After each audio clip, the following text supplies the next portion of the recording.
ದೆಹಲಿಯಲ್ಲಿ ಕಾಂಗ್ರೆಸ್ ನಾಯಕರ breakfast politics ನಡೀತಾ ಇದೆ. ಹೈಕಮಾಂಡ್ ಅಂಗಳದಲ್ಲೇ ಬೀಡು ಬಿಟ್ಟಿದ್ದಾರೆ ಸಿದ್ದು ಬಣದವರು. ದೆಹಲಿಯಲ್ಲಿ ಕಾಂಗ್ರೆಸ್ ನಾಯಕರ ಬ್ರೇಕ್ಫಾಸ್ಟ್ ಪಾಲಿಟಿಕ್ಸ್. ಹೈಕಮಾಂಡ್ ಅಂಗಳದಲ್ಲೇ ಈಗ ಬೀಡು ಬಿಟ್ಟಿರುವ ಸಿದ್ದು ಬಣ. ಸಚಿವ ಎಚ್.ಸಿ. ಮಹದೇವಪ್ಪ, ಶಾಸಕ Hampanagouda Badarli, Saleem Ahmed, B K Hariprasad breakfast meeting. ಸಂಪುಟ ಪುನರ್ರಚನೆ, ನಾಯಕತ್ವ ಬದಲಾವಣೆ ಬಗ್ಗೆ ಚರ್ಚೆ. ಸುರ್ಜೇವಾಲಾ ಖರ್ಗೆ ಭೇಟಿಯಾಗಿದ್ದ ಸಚಿವ ಮಹದೇವಪ್ಪ. ಇದು ಶಾಸಕ ಹಂಪನಗೌಡ ಬಾದರ್ಲಿ, ಸಲೀಂ ಅಹ್ಮದ್, ಅಜಯ್ ಸಿಂಗ್, ರಿಜ್ವಾನ್ ಅರ್ಷದ್ರಿಂದ ಭೇಟಿಗೆ ಪ್ಲಾನ್ ಮಾಡಲಾಗ್ತಿದೆ. ಇನ್ನು ದೆಹಲಿಯಲ್ಲಿ ಸದ್ಯಕ್ಕೆ ಕಾಂಗ್ರೆಸ್ ನಾಯಕರು ಬ್ರೇಕ್ಫಾಸ್ಟ್ ಪಾಲಿಟಿಕ್ಸ್ ಮಾಡ್ತಾ ಇದ್ದಾರೆ. ಹೈಕಮಾಂಡ್ ಅಂಗಳದಲ್ಲೇ ಬೀಡು ಬಿಟ್ಟಿರುವಂತಹ ಸಿದ್ದರಾಮಯ್ಯ ಅವರ ಬಣದವರು ಸಚಿವ ಎಚ್.ಸಿ. ಮಹದೇವಪ್ಪ, ಶಾಸಕ Hampanagouda Badarli, Saleem Ahmed, B K Hariprasad breakfast meeting ಮಾಡಿದ್ದಾರೆ. ದೃಶ್ಯಾವಳಿಯಲ್ಲಿ ಗಮನಿಸ್ತಾ ಇದ್ದೀರಾ.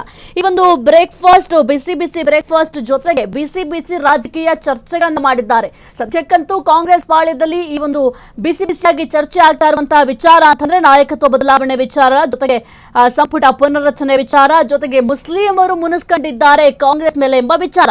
ಈ ಎಲ್ಲಾ ವಿಚಾರಗಳ ಬಗ್ಗೆ ಚರ್ಚೆ ಕೂಡ ಮಾಡಿರ್ತಾರೆ. ಇದರ ಜೊತೆಗೆ ಹೈಕಮಾಂಡ್ ಗಮನಕ್ಕೆ ಯಾವ ರೀತಿ ಈ ಒಂದು ವಿಚಾರಗಳನ್ನ ಕೊಂಡೊಯ್ಯಬೇಕು ಅದೆಲ್ಲದರ ಬಗ್ಗೆ ಕೂಡ ಚರ್ಚೆ ಮಾಡಿರ್ತಾರೆ. ಜೊತೆಗೆ ಈಗ ಬಹಳ ಮುಖ್ಯವಾಗಿ ಸಚಿವ ಮಹದೇವಪ್ಪ ಅವರು ಸುರ್ಜೇವಾಲಾ ಅವರನ್ನು ಕೂಡ ಭೇಟಿ ಮಾಡಿದ್ರು, ಮಲ್ಲಿಕಾರ್ಜುನ ಖರ್ಗೆ ಅವರನ್ನು ಕೂಡ ಭೇಟಿ ಮಾಡಿದ್ರು. ಭೇಟಿ ಮಾಡಿ ಸಾಕಷ್ಟು ವಿಚಾರಗಳ ಬಗ್ಗೆ ಚರ್ಚೆ ಮಾಡಿದ್ರು. ಇನ್ನು ಮಲ್ಲಿಕಾರ್ಜುನ ಖರ್ಗೆ ಅವರನ್ನ ಭೇಟಿ ಮಾಡುವಂತಹ ಸಂದರ್ಭದಲ್ಲಿ ಸತೀಶ್ ಜಾರಕಿಹೊಳಿ ಅವರು ಕೂಡ ಸಾಥನ್ನ ಕೊಟ್ಟಿದ್ರು. ಮುಖ್ಯವಾಗಿ ಈ ಒಂದು ನಾಯಕತ್ವ ಬದಲಾವಣೆ ವಿಚಾರಕ್ಕೆ ಸಂಬಂಧಪಟ್ಟಂತೆ ಏನಾದ್ರೂ ಒಂದು ಸ್ಪಷ್ಟನೆಯನ್ನ ನೀಡಲೇಬೇಕು.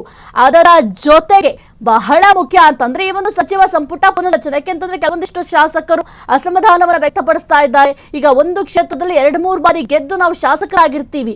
ನಾವು ಶಾಸಕರಾಗಿರೋದ್ರಿಂದ ನಮಗೆ ಸಚಿವ ಸ್ಥಾನದ ಮೇಲೆ ಆಸೆ ಇದ್ದೇ ಇರುತ್ತೆ. ಅಟ್ಲೀಸ್ಟ್ ನೀವು ಸಚಿವ ಸಂಪುಟ ಪುನರ್ರಚನೆ ಮಾಡಿದಂತಹ ಸಂದರ್ಭದಲ್ಲಿ ನಾವು ಕೂಡ ಆಕಾಂಕ್ಷಿಗಳಾಗಿದ್ದೀವಿ, ನಮಗೂ ಕೂಡ ಟಿಕೆಟ್ ಬೇಕೇ ಬೇಕು ಅಂತ ಕೆಲವೊಂದಿಷ್ಟು ನಾಯಕರು ಬಿಗಿ ಪಟ್ಟು ಹಿಡ್ಕೊಂಡು ಕೂತಿದ್ರು. ಅದರ ಜೊತೆಗೆ ಇತ್ತೀಚೆಗಷ್ಟೇ ನೀವು ಕೂಡ ಗಮನಿಸಿರ್ತೀರಾ, ಕೆಲವೊಂದಿಷ್ಟು ಶಾಸಕರು ದೆಹಲಿ ಯಾತ್ರೆ ಕೂಡ ಕೈಗೊಂಡಿದ್ರು. ಇನ್ನು ಹೈಕಮಾಂಡ್ ಅಂಗಳದಲ್ಲೇ ಸದ್ಯಕ್ಕೆ ಬೀಡು ಬಿಟ್ಟಿರುವಂತಹ ನಾಯಕರು ಹೈಕಮಾಂಡ್ ಅಂಗಳದಲ್ಲಿ ಈಗ ಬಹಳ ಸದ್ದು ಮಾಡ್ತಾ ಇದೆ. ಈ ಒಂದು ಬ್ರೇಕ್ಫಾಸ್ಟ್ ಚರ್ಚೆ ಒಂದು ಕಡೆ ಬಿಸಿ ಬಿಸಿ ಟಿಫನ್ ಜೊತೆಗೆ ಬಿಸಿ ಬಿಸಿಯಾಗಿ ಚರ್ಚೆ ಮಾಡಿದ್ದಾರೆ. ಒಂದು ವೇಳೆ ಒಂದು ನಾಯಕತ್ವ ಬದಲಾವಣೆ ಮಾಡಬೇಕು ಅಂತಂದ್ರೆ ವಾಟ್ ನೆಕ್ಸ್ಟ್ ಅನ್ನೋದು ಬರುತ್ತೆ. ಸಿದ್ದರಾಮಯ್ಯ ಬಣದವರು ಯಾವ ರೀತಿಯ ನಿಲುವನ್ನ ತಾಳ್ಬೇಕಾಗತ್ತೆ, ಇಲ್ಲ ನಾಯಕತ್ವ ಬದಲಾವಣೆ ಮಾಡೇ ಮಾಡ್ತೀವಿ ಅಂತ ಹೈಕಮಾಂಡ್ ಏನಾದ್ರೂ ಸ್ಪಷ್ಟವಾಗಿ ಸಂದೇಶ ಕೊಟ್ರೆ ಅಥವಾ ಏನಾದ್ರೂ ಆ ಒಂದು ನಿರ್ಧಾರಕ್ಕೆ ಬದ್ಧರಾದ್ರೆ ನಮ್ಮ ನಡೆ ಯಾವ ರೀತಿ ಇರಬೇಕಾಗುತ್ತೆ. ಅದರ ಜೊತೆಗೆ ಸಚಿವ ಸಂಪುಟ ಪುನರ್ರಚನೆ ಮಾಡುವಂತಹ ಸಂದರ್ಭದಲ್ಲಿ ಈಗ ಸಿದ್ದರಾಮಯ್ಯ ಅವರ ಬಣದಲ್ಲಿರುವಂತಹ ಕೆಲವೊಂದಿಷ್ಟು ಶಾಸಕರು ಕೂಡ ಸಚಿವಾಕಾಂಕ್ಷಿಗಳಾಗಿದ್ದಾರೆ. ಅವರಿಗೆ ಈ ಒಂದು ಸಚಿವ ಸ್ಥಾನ ಸಿಗಬೇಕು ಅಂತಂದ್ರೆ ಹೈಕಮಾಂಡ್ ಗಮನವನ್ನ ಯಾವ ರೀತಿ ಸೆಳೆಯಬೇಕು ಅದೆಲ್ಲದರ ಬಗ್ಗೆ ಕೂಡ ಸದ್ಯಕ್ಕೆ ಚರ್ಚೆ ಮಾಡಿದ್ದಾರೆ. ಇನ್ನು ಬಹಳ ಮುಖ್ಯವಾಗಿ ಸಚಿವ ಮಹದೇವಪ್ಪ ಅವರು ಸುರ್ಜೇವಾಲಾ ಅವರನ್ನು ಕೂಡ ಭೇಟಿ ಮಾಡಿ ಇದೇ ವಿಚಾರದ ಬಗ್ಗೆ ಪ್ರಸ್ತಾಪ ಕೂಡ ಮಾಡಿದ್ರು. ಇದಕ್ಕೆ ಹೆಚ್ಚಿನ ಮಾಹಿತಿ ನೀಡ್ತಾರೆ ನಮ್ಮ ಪ್ರತಿನಿಧಿ ಮಾರುತಿ. ಸದ್ಯಕ್ಕೆ ಕಾಂಗ್ರೆಸ್ ಪಾಳ್ಯದಲ್ಲಿ ಬಹಳ ಚರ್ಚೆ ಆಗ್ತಾ ಇರುವಂತಹ ವಿಚಾರ ಅಂತ ಅಂದ್ರೆ ಈ ಒಂದು ಪವರ್ ಶೇರಿಂಗ್ ವಿಚಾರ, ಅದರ ಜೊತೆಗೆ ಸಚಿವ ಸಂಪುಟ ಪುನರ್ರಚನೆ ವಿಚಾರ. ಈಗ ಆಲ್ರೆಡಿ ಸಿದ್ದರಾಮಯ್ಯ ಬಣದವರು ಮುಖ್ಯವಾಗಿ ಸಚಿವ ಎಚ್.ಸಿ. ಮಹದೇವಪ್ಪ ಆಗಿರಬಹುದು, ಶಾಸಕ ಹಂಪನಗೌಡ ಬಾದರ್ಲಿ ಅವರಾಗಿರಬಹುದು, ಸಾಕಷ್ಟು ನಾಯಕರು ಈಗ ದೆಹಲಿಯಲ್ಲೇ ಬೀಡ್ಬಿಟ್ಟಿದ್ದಾರೆ. ಅದರ ಜೊತೆಗೆ ಬ್ರೇಕ್ಫಾಸ್ಟ್ ಮೀಟಿಂಗ್ ಮಾಡಿದ್ದಾರೆ. ಈ ಒಂದು ಬ್ರೇಕ್ಫಾಸ್ಟ್ ನಲ್ಲಿ ಏನೆಲ್ಲ ಚರ್ಚೆ ಆಗಿರಬಹುದು ಮಾರುತಿ? ಸಾಹಿತ್ಯ ಏನು ಸಚಿವ ಸ್ಥಾನದ ಆಕಾಂಕ್ಷಿಗಳ ದೆಹಲಿ ಪೆರೇಡ್ ಮುಂದುವರೆದಿರೋದು ಅಂದರೆ ಪ್ರಮುಖವಾಗಿ ಕಳೆದ 2 ವಾರದಿಂದಲೂ ಕೂಡ ಒಬ್ಬರಾದ ನಂತರ ಒಬ್ಬರು ದೆಹಲಿ ಭೇಟಿ ಬಿಡ್ತಾ ಇರೋದು, ಅಲ್ಲಿ ಅದೇ ರೀತಿಯಾದ ದೆಹಲಿ ನಾಯಕರನ್ನ ಭೇಟಿಗೆ ಪ್ರಯತ್ನ ಕೂಡ ಮಾಡ್ತಾ ಇರೋದು. ಪ್ರಮುಖವಾಗಿ ನಾವು ನೋಡೋದಾದ್ರೆ ಕಳೆದ 2 ವಾರದ ಹಿಂದೆ ಕೂಡ ಡಿ.ಕೆ.ಶಿ ಮತ್ತು ಡಿ.ಕೆ. ಸುರೇಶ್ ಅವರು ಕೂಡ ದೆಹಲಿ ನಾಯಕರನ್ನ ಭೇಟಿಗೆ ತೆರಳಿದ್ದಂಥದ್ದು. ಅಲ್ಲಿ ಕೂಡ ಇನ್ನು ಮಲ್ಲಿಕಾರ್ಜುನ ಖರ್ಗೆ ಆಗಿರ್ಬೋದು ಮತ್ತು ಸುರ್ಜೇವಾಲಾ ಅವರನ್ನ ಕೂಡ ಭೇಟಿಯಾಗಿ ಸಾಕಷ್ಟು ರಾಜಕೀಯ ವಿಚಾರಗಳ ಬಗ್ಗೆ ಮತ್ತು ಸಚಿವ ಸಂಪುಟ ಪುನರ್ರಚನೆ ಅದೇ ರೀತಿ ನಾಯಕತ್ವದ ಬದಲಾವಣೆ ಬಗ್ಗೆ ಕೂಡ ಚರ್ಚೆ ಮಾಡಿರುವಂಥದ್ದು.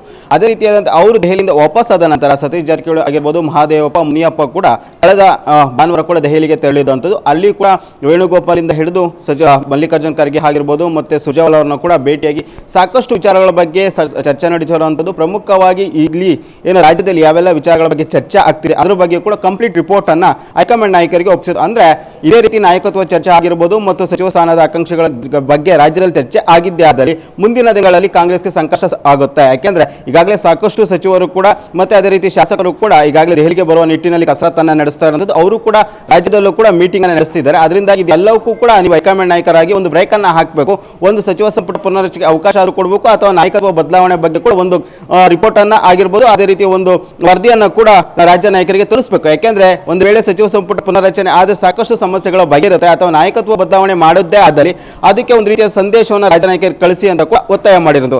ಇದರ ನಡುವೆ ಏನು ನಿನ್ನೆ ಕೂಡ ಹಂಪನಗೌಡ ಬಾದರ್ಲಿ ಆಗಿರ್ಬೋದು, ಮತ್ತೆ ಅದರ ಸಲೀಂ ಅಹಮದ್ ಮತ್ತೆ ಏನು ರಿಜ್ವಾನ್ ಅರ್ಷದ್ ಕೂಡ ದೆಹಲಿಗೆ ತೆರಳಿರುವಂಥದ್ದು. ಅಲ್ಲಿ ಕೂಡ ಸಾಕಷ್ಟು ಹೈಕಮಾಂಡ್ ನಾಯಕರನ್ನ ಭೇಟಿಗೆ ಅವರು ಕೂಡ ಪ್ರಯತ್ನ ಮಾಡಿರುವಂಥದ್ದು. ಅದರಲ್ಲಿ ಅಜಯ್ ಸಿಂಗ್ ಕೂಡ ಸೇರಿರುವಂಥದ್ದು. ಯಾಕೆಂದ್ರೆ ಇವರೆಲ್ಲರೂ ಕೂಡ ಸಚಿವ ಸ್ಥಾನದ ಆಕಾಂಕ್ಷಿಗಳಾಗಿರುವಂಥದ್ದು. ಈ ಬಾರಿ ಆದರೂ ನಮಗೆ ಸಚಿವ ಸ್ಥಾನ ಸಿಕ್ಕೇ ಸಿಗುತ್ತೆ ಅಂತ ನಂಬಿಕೆಯಲ್ಲೂ ಕೂಡ ಅವರಿರುವಂಥದ್ದು. ಇವತ್ತು ಬೆಳಿಗ್ಗೆ ಏನು ಮಹಾದೇವಪ್ಪ ಜೊತೆ ಒಂದು ಡಿನ್ನರ್ ಅಂದ್ರೆ ಬ್ರೇಕ್ಫಾಸ್ಟ್ ಮೀಟಿಂಗ್ ಅನ್ನ ಮಾಡಿರುವಂಥದ್ದು. ಪ್ರಮುಖವಾಗಿ ಇಲ್ಲಿ ಮಹಾದೇವಪ್ಪ, ಹಂಪನಗೌಡ ಬಾದರ್ಲಿ ಮತ್ತೆ ಸಲೀಂ ಅಹಮದ್, BK ಹರಿಪ್ರಸಾದ್ ಈ ಬ್ರೇಕ್ಫಾಸ್ಟ್ ಮೀಟಿಂಗ್ ನಲ್ಲಿ ಇರುವಂಥದ್ದು. ಇಲ್ಲಿಯೂ ಕೂಡ ಸಚಿವ ಸ್ಥಾನದ ಬಗ್ಗೆ ಚರ್ಚೆ ಮಾಡಿರುವಂಥದ್ದು. ಪ್ರಮುಖವಾಗಿ ಇವರೆಲ್ಲರೂ ಕೂಡ ಸಚಿವ ಸ್ಥಾನಕ್ಕೆ ಅತಿ ಹೆಚ್ಚು ಒತ್ತನ್ನ ಕೊಡ್ತಿರೋದು. ಸಚಿವ ಸ್ಥಾನ ಪುನರ್ರಚನೆ ಆಗಲೇಬೇಕು ಅಂತ ಹೈಕಮಾಂಡ್ ನಾಯಕರ ಒತ್ತಡಕ್ಕೆ ಆಗ್ತಾ ಇರುತ್ತದೆ. ಯಾಕೆಂದ್ರೆ ನಾಯಕತ್ವ ಬದಲಾವಣೆ ಬಗ್ಗೆ ಹೈಕಮಾಂಡ್ ನಲ್ಲಿ ಒಂದು ಸ್ಪಷ್ಟವಾದಂತಹ ನಿರ್ಧಾರ ಆಗಿಲ್ಲ. ಅದರಿಂದಾಗಿ ಏನು ಬಾಕಿ ಉಳಿದಿರೋ 2 ವರ್ಷ ಆದರೂ ಕೂಡ ನಾವು ಸಚಿವರಾಗಬೇಕು ಅಂತ ಆಕಾಂಕ್ಷಿ ಆಗಿರುವಂತಹ ಶಾಸಕರು ಇವತ್ತು ದೆಹಲಿಗೆ ಬೀಡನ್ನ ಬಿಟ್ಟಿರುವಂಥದ್ದು. ಅಲ್ಲಿ ಕೂಡ ಹೈಕಮಾಂಡ್ ನಾಯಕರಂತ ಭೇಟಿ ಮಾಡುವ ಪ್ರಯತ್ನ ಇವತ್ತು ಏನು ನಿನ್ನೆ ಹೋಗಿರುವಂತಹ ಶಾಸಕರಿಂದ ಆಗುವಂಥದ್ದು ಸಾಹಿತ್ಯ. ಮಾರುತಿ, ಈಗ ನಮ್ಮಲ್ಲಿ ಯಾವುದೇ ರೀತಿಯ ಬಣ ಇಲ್ಲ ಅಂತ ಬಹಳ ಮುಖ್ಯವಾಗಿ ಕಾಂಗ್ರೆಸ್ನವರು ಪ್ರತಿ ಬಾರಿಯೂ ಕೂಡ ಸಮರ್ಥನೆಯನ್ನ ಮಾಡ್ಕೊಳ್ತಾರೆ. ಆದ್ರೆ ಸದ್ಯಕ್ಕೆ ಮೇಲ್ನೋಟಕ್ಕೆ ಗೊತ್ತಾಗತ್ತೆ, ಒಂದು ಕಡೆ ಸಿದ್ದರಾಮಯ್ಯ ಅವರ ಬಣದವರಿದ್ದಾರೆ, ಮತ್ತೊಂದು ಕಡೆ DK ಶಿವಕುಮಾರ್ ಅವರ ಬಣದವರು ಈ ಒಂದು ಸಚಿವ ಸಂಪುಟ ಪುನರ್ರಚನೆ ಮಾಡಲೇಬೇಕು ಅಥವಾ ನಾಯಕತ್ವ ಬದಲಾವಣೆ ವಿಚಾರಕ್ಕೆ ಏನಾದ್ರು ನಿರ್ಧಾರವನ್ನು ತೆಗೆದುಕೊಳ್ಳಲೇಬೇಕು ಅಂತ ಪಟ್ಟು ಹಿಡ್ಕೊಂಡು ಕೂತಿದ್ದಾರೆ. ಅಟ್ಲೀಸ್ಟ್ ಈಗಲಾದ್ರೂ ಈ ಒಂದು ಹೈಕಮಾಂಡ್ ಎಚ್ಚೆತ್ತುಕೊಂಡು ಈ ಒಂದು ವಿಚಾರಕ್ಕೆ ಸಂಬಂಧಪಟ್ಟಂತೆ ಏನಾದ್ರೂ ಒಂದು ನಿಲುವನ್ನ ತೆಗೆದುಕೊಳ್ಳುತ್ತಾ ಹೇಗೆ ಅಂತ. ಸಾಹಿತ್ಯ ಮೇ 4ನೇ ತಾರೀಕು ಏನು ಪಂಚರಾಜ್ಯ ಚುನಾವಣೆ ಫಲಿತಾಂಶ ಹೊರಬೀಳುತ್ತೆ, ಅದೇ ರೀತಿ ಬೈ ಎಲೆಕ್ಷನ್ ಚುನಾವಣೆ ಫಲಿತಾಂಶ ಕೂಡ ಹೊರಬೀಳುವಂಥದ್ದು. ಇದೇ ಸಂದರ್ಭದಲ್ಲಿ ಇದು ಮುಗಿದ ನಂತರ ಹೈಕಮಾಂಡ್ ನಾಯಕರು ಒಂದು ಸ್ಪಷ್ಟ ತೀರ್ಮಾನಕ್ಕೆ ಬರ್ತಾರೆ ಅಂತ ಕಾಂಗ್ರೆಸ್ನಲ್ಲಿ ಚರ್ಚೆ ಆಗ್ತದೆ. ಅದರಿಂದಾಗಿ ಈಗೆಲ್ಲರೂ ಕೂಡ ಹೈಕಮಾಂಡ್ ನಾಯಕರನ್ನ ಭೇಟಿಯಾಗಿ ಸಚಿವ ಸ್ಥಾನದ ಒತ್ತಡವನ್ನು ಹಾಕ್ತಾ ಇರೋದು. ಪ್ರಮುಖವಾಗಿ ತಮಗೆ ಬೇಕು ಅಂತ ಸಾಕಷ್ಟು ಒಂದು ದೊಡ್ಡ ಲೀಸ್ಟೇ ಸಚಿವ ಸ್ಥಾನದ ಆಕಾಂಕ್ಷಿಗಳಿರೋದು. ಪ್ರಮುಖವಾಗಿ ಸುಮಾರು 30 ಶಾಸಕರ ಲೀಸ್ಟ್ ಈಗಾಗಲೇ ಸಿದ್ದರಾಮಯ್ಯ ಕೂಡ ರೆಡಿ ಮಾಡಿರುವಂಥದ್ದು. ಸಾಕಷ್ಟು ಜನ ಕೂಡ ಆಕಾಂಕ್ಷಿಗಳಾಗಿರೋದು. ಅದರಿಂದಾಗಿಯೇ ಪ್ರತ್ಯೇಕವಾಗಿ ಹೈಕಮಾಂಡ್ ನಾಯಕನ ಒಂದು ತಂಡವಾಗಿ ಕಟ್ಕೊಂಡು ಹೋಗಿ ಭೇಟಿಯಾಗುವ ಪ್ರಯತ್ನ ಎಲ್ಲರಿಂದಲೂ ಮಾಡ್ತಿದೆ. ಅಂದ್ರೆ ಒಂದ್ ಕಡೆ ಸಿದ್ದರಾಮಯ್ಯ ಟೀಮ್ ಮತ್ತು DK ಟೀಮ್ ಇಲ್ಲ ಅಂತ ಸಿದ್ದರಾಮಯ್ಯ ಮತ್ತು DK ಅವರು ಹೇಳಿದ್ರು ಕೂಡ ಅವರ ಪರವಾಗಿ ಬ್ಯಾಟ್ ಬೀಸ ಶಾಸಕರ ತಂಡ ರೆಡಿ ಆಗಿರುವಂಥದ್ದು. ಈಗಾಗಲೇ ಏನು ಒಂದ್ ಕಡೆ ಸಿದ್ದರಾಮಯ್ಯ ಇರುವ ತಂಡ ಏನಿದೆ ಸಚಿವ ಸ್ಥಾನದ ಆಕಾಂಕ್ಷಿ ಆಗಿರುವಂಥದ್ದು, ಮತ್ತೆ ಅದೇ ರೀತಿ ಸಚಿವ ಸ್ಥಾನದ ಪುನರ್ರಚನೆ ಆಗಬೇಕು ಅಂತ CM ಸಿದ್ದರಾಮಯ್ಯ ಪರ ಇರುವಂತಹ ನಾಯಕರು ಅಂದ್ರೆ ಮಹದೇವಪ್ಪ ಆಗಿರ್ಬೋದು, ಸತೀಶ್ ಜಾರಕಿಹೊಳಿ ಆಗಿರ್ಬೋದು, ಮತ್ತೆ ಅದೇ ರೀತಿ ಯಾವೆಲ್ಲ ಶಾಸಕರು ಸಿದ್ದರಾಮಯ್ಯ ಪರ ಇದ್ದಾರೆ, ಸಚಿವರಿದ್ದಾರೆ, ಅವರು ಕೂಡ ಒತ್ತಡ ಹಾಕ್ತಾ ಇರುವಂಥದ್ದು. ಇನ್ನೊಂದು ಕಡೆ DK ಪರ ಇರುವಂತವರು ಸಚಿವ ಸ್ಥಾನದ ಪುನರ್ರಚನೆಗೆ ಒತ್ತಡ ಹಾಕ್ತಿದ್ದಾರೆ, ಅದೇ ರೀತಿ ನಾಯಕತ್ವ ಬದಲಾವಣೆಗೂ ಕೂಡ ಒತ್ತಡ ಆಗ್ತಿರೋದು. ಆದ್ರೆ ಹೈಕಮಾಂಡ್ ಯಾವ ರೀತಿ ನಿರ್ಧಾರ ಕೈಗೊಳ್ಳುತ್ತೆ ಅಂತ ಮೇ 4 ನಂತರ ಗೊತ್ತಾಗುವಂಥದ್ದು ಸಾಹಿತ್ಯ. ಓಕೆ, ಥ್ಯಾಂಕ್ ಯು ಮಾರುತಿ ನಿಮ್ಮೆಲ್ಲ ಮಾಹಿತಿಗಾಗಿ. ಕ್ಷಣ ಕ್ಷಣದ ಸುದ್ದಿಗಳಿಗಾಗಿ ಫ್ರೀಡಂ ಟಿವಿ ಸಬ್ಸ್ಕ್ರೈಬ್ ಮಾಡಿ, ಲೈಕ್ ಮಾಡಿ ಹಾಗೂ ಫಾಲೋ ಮಾಡಿ. ಹೊಸ ಸುದ್ದಿಗಳ ನೋಟಿಫಿಕೇಶನ್ಗಾಗಿ ಬೆಲ್ ಐಕಾನ್ ಮೇಲೆ ಕ್ಲಿಕ್ ಮಾಡಿ.